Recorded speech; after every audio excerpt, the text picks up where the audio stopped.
Welcome back to part 2 of my neon light tutorial, and I thought it would be easier to split them up in case all you wanted to do was see the Xpresso side of things. You wouldn't have to worry about creating your own neon light. Now, uh, if you watched the previous part, you should end up with something like this. And what we're going to do now is use Xpresso and a bit of coffee to kind of make this flash. So uh, let's put an Xpresso tag onto our light, and let me just move this in.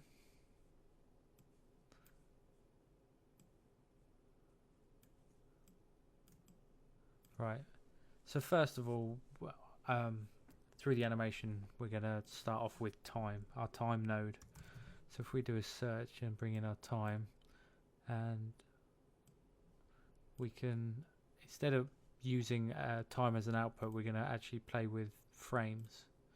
So if we add the frame and remove the time, and the next thing we're going to need is this is where our coffee comes into play. And what we're going to do is, using the actual textures and materials, use a few different nodes to turn off their luminance and glow to over a few frames to animate them on and off, and hopefully it will look as if the actual the neon light is, in this case, kind of moving outwards like a Wi-Fi signal. So right, let's search for our coffee node. Let's drag that in, and what we're going to do is, using our time, we're going to put that into input 1 and get rid of input 2. And then, so what we need this to do is,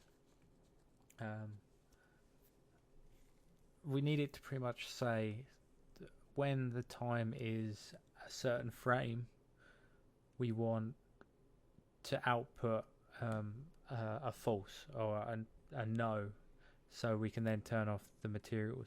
And we're going to have, so we need 5 outputs, 1 2 3 4 5, one for each material. So let's just add another integer 4 5. So we've now got as many outputs as we have materials, and when we hit the frame we want it to, it will tell output 1, which will match up to texture 1, turn off. And then when it hits another frame we want it to, it will tell the second material turn off. And what we need to do is just write a little bit of script into the coffee so we can do that, using mainly if statements.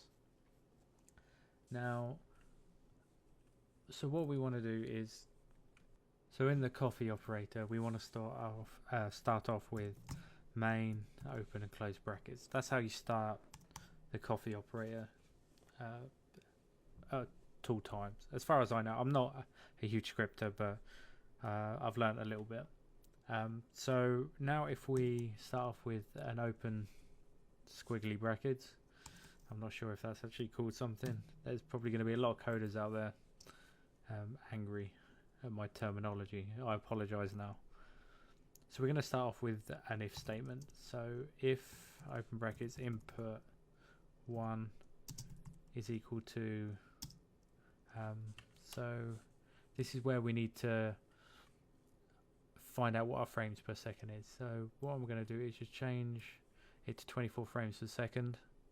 So I know that if I want if I turn off a material at frame 12, that's half a second. So what I'm going to do is actually turn it off at 6, so a quarter of a second. I'm going to turn it off. So when it gets to frame 6, there we go. Close brackets, open squiggly brackets,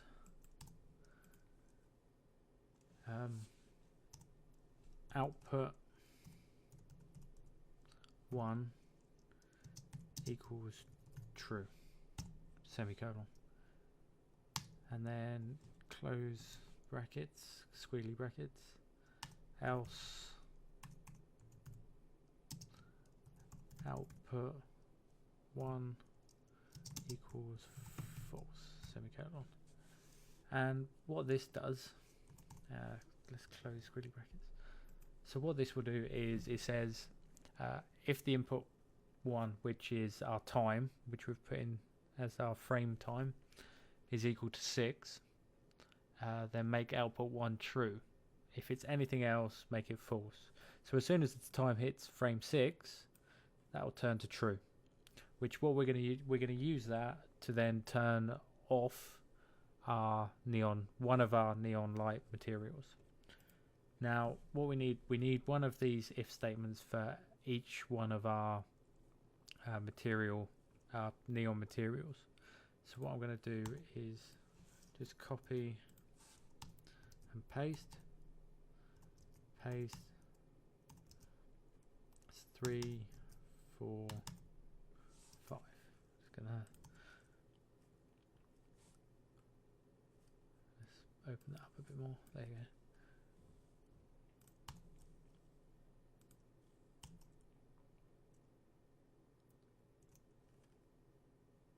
So open, close, open, close, open, close, open, close, open, close, open, close, close. There we go. Needed to make sure all the brackets matched. So if input 1 is 6, output 1 is true. So let's try output 2, output 3, 4, 5. Oh, I actually got an extra one. And then we need to change the frame that we want the second material to turn off on. So instead of 6, I'm going to make it 12, and then 18, 24, and then 30.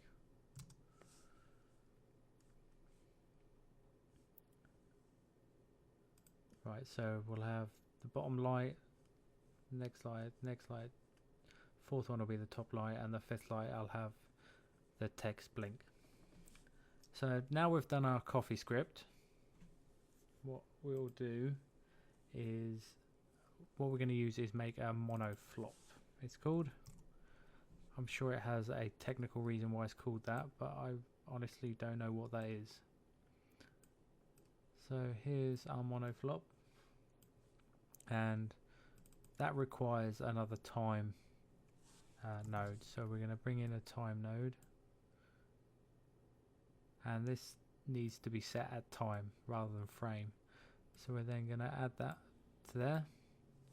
The trigger will be our output, so that can then go to the trigger, and the duration is how long we want the light to turn off. So if we just left it as the coffee node, what will happen is, once we set it up, is the actual material or the light itself would turn off for one frame, which would be frame 6 in the first case, and then turn back on a frame 7. So what we want to do is to turn it off at frame 6 and keep it off for 6 frames until to frame 12 when the next light turns off.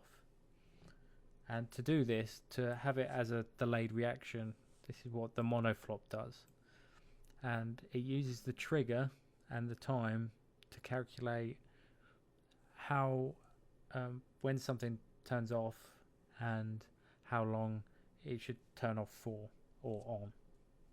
So we're going to change the monoflop duration to 5 frames, mainly because it actually counts the frame it's on. So because of that, it's 6 frames, which will lead us to frame 12. Now from there, what will happen if we hit result? This will actually give us a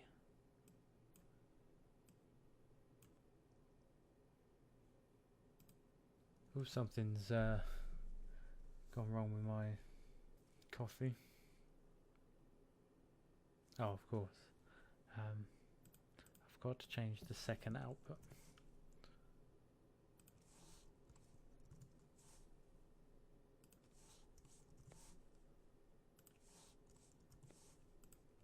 It actually tell you down here if there's any errors, and there's another error. So I think input requires a capital I rather than the lowercase that I used. Let's just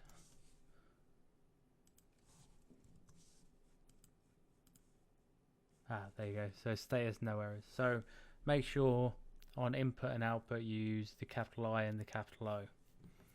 So from there we can now have a look at the result, and it's, as you can see, showing 0. And then when we hit 6 it'll hit 1, which will be a boolean terms on true, and then 7, 8, 9, 10, 11, 12, it'll go back to 0, where our second light will come on from output 2. So that's exactly what we want. So from the monoflop, we're actually that's the reverse of what we want. So it's actually off all the time, and then as it hits 6 it's going to turn on. So we need to swap that around, and to do that we're going to use a condition. So bring in a condition and link our out to the switch, and in the condition we're going to change input 3 to 1 and leave input 2 to 0. So what that will do is once it switches it'll output 0 and 1, but in this way it will swap it around to the other way it is actually at the moment. So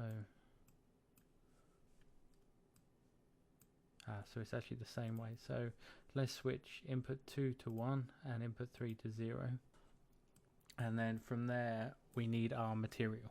So if we bring in our first material, which is the light color, and we're going to, under basics, just disable the glow and the luminance, and from there we just match the output to both of them. So if you notice, the bottom light is just turned off. So what we'll see is, if we reduce that a sec, see it's blinking on and off as it repeats. And what should happen is, once we create the same set of nodes for each light, that will kind of blinker on and off like a Wi-Fi signal. So we only need the one time. Let's copy and paste those two, move it down slightly, move all of them up, and from output 2 to trigger, from time to time, and then let's get the slightly darker material up, enable glow and luminance, match them up,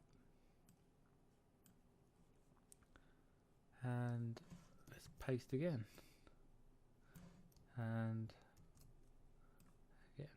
So the actual text we're going to do slightly different, but for these four they need to have the monoflop and condition, and we just need to go through and link them all up as we did at the top.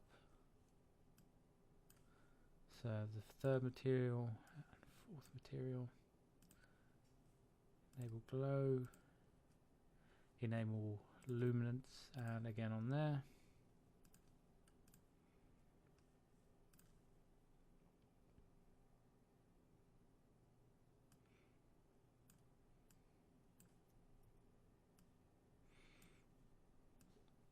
And link them up. So now we've done that, we should see our Wi-Fi signal neon light, and that's our first step. We've now got our sequential lighting. Obviously, depending on how many lights you have, we have changed the outputs, or we can change the frames, or we can change the sequence they're in. And I haven't done it here. It will take a bit longer, but if you're going to start changing it a lot, we can actually add some user data to our light null and have the frame numbers report back to our little input on using our user data, and make everything a little bit more editable. If you're inclined to start tweaking things a lot, if you're working on a big project, I know if I was working for a customer who would probably want animation tweaking, I would set this up so I could change things very, very quickly. Something that I might look into doing on a third part tutorial. So we've now got our 4 Wi-Fi lights. Now what we want to do is make our text flash. After these are done, we're going to flash our text, and that should start on frame 30. Now this works slightly different, since if we linked the text material up like these, obviously it would just turn off and then on again. So we're going to add a few more nodes. The first off, we're going to add another, actually we can use this time. So this is going to be a bit harder, and we need to start by adding or using a couple of formula nodes, and this one will be let's add an input, which we add our time, and this is, we're going to use the sine formula, something I used on a previous tutorial, and what it will do will turn on, or will create like a 0101 repeating wave. And so if we come into the formula bar and add sine open brackets value 1 plus let's go with 10 for now, close brackets, and use port names. Next we're going to add a range mapper, because actually in the formula that happens in the range mapper. So under range mapper we're going to drag that in, and because the formula, the actual sine wave goes between -1 and 1, it kind of swings between the two numbers. We need to have it hit 0 1 0 1 without any numbers in between. So on the range mapper, we're going to have the input lower as -1 and the input upper as 1, and leave the output lower as 0 and the output upper as 1. But we're going to change this spline. Let's right click on our graph and spline presets. Let's go to square so we get some vertices on, and what we're going to do is bring this right down, bring that down,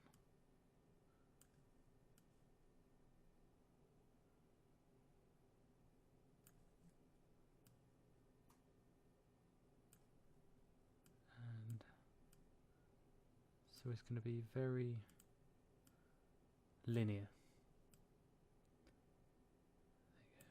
That should be right.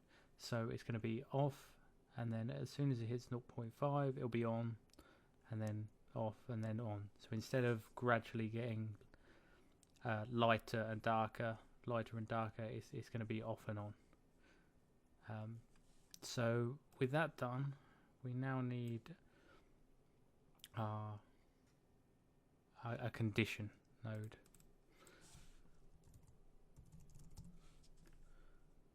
And we also need one of these monoflop, because we're still going to need it to be delayed, turn off for a couple of frames, turn on for a couple of frames, and not just on off on off.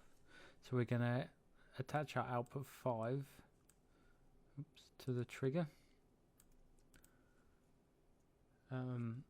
Obviously the time will be the time. Space this out a bit. And the duration we're going to have for a bit longer than 5 frames. Let's have it for 12 frames. And the out will go into the switch on here, and the output from here will go into the input, the bottom input of the condition. So what will happen is, when it hits a specific frame from our coffee node, it will come into the monoflop and turn the condition on. Once it's on, it will then allow our text to use the sine formula to turn on and off, on and off, on and off. So we're still using our coffee as a switch, but we're turning the flashing on and off rather than just turning it on or off. So from our condition, we're now going to add our material.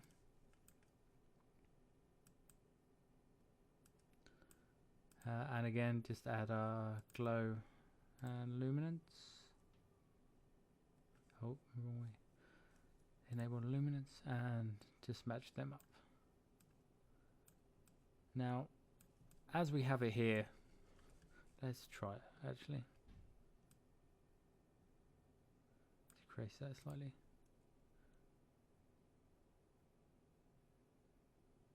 So on the formula, let's try this again. So we need the sine value 1 multiplied by 30. That's what I had in my example. With the range mapper, we need to make sure that this is exactly pointwise 0. Anything other than that and it will mess it up slightly. And these are 1. Actually, we can get rid of that.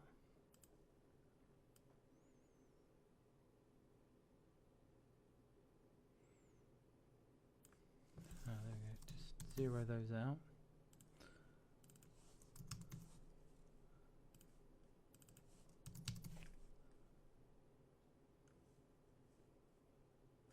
And try again.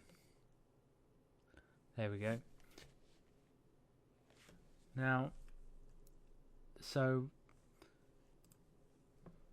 make sure on the range mapper that these are zeroed out, the tangent right and the points. The bottom 2 should be 0 and 0, and the top should be 1 and 1.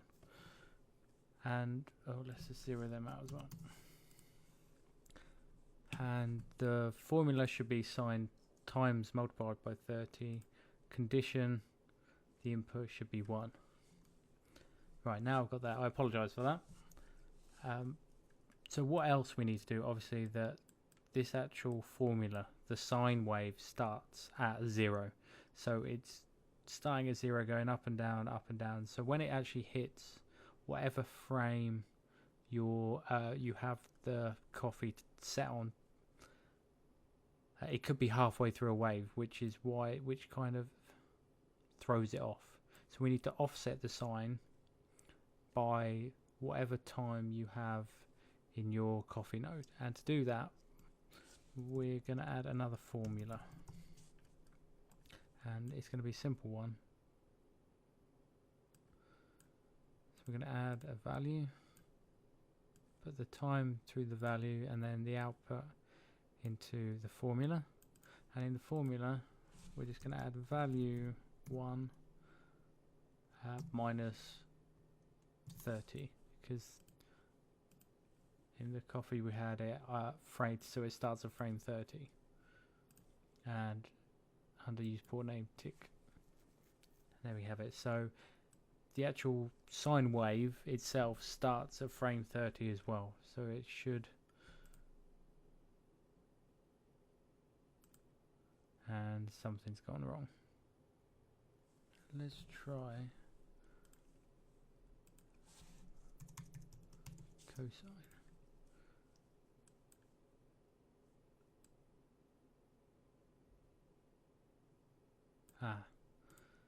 So instead of sine, if we use cosine, value 1 times 30, and there we have.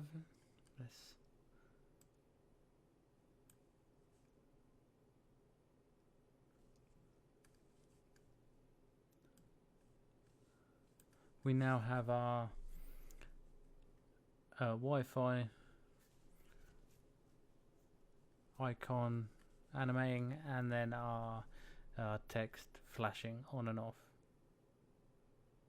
And there we go. I'll include the coffee text on the page below somewhere, and I'll also include oops, I've just done something. What have I just done? Oh, there you go.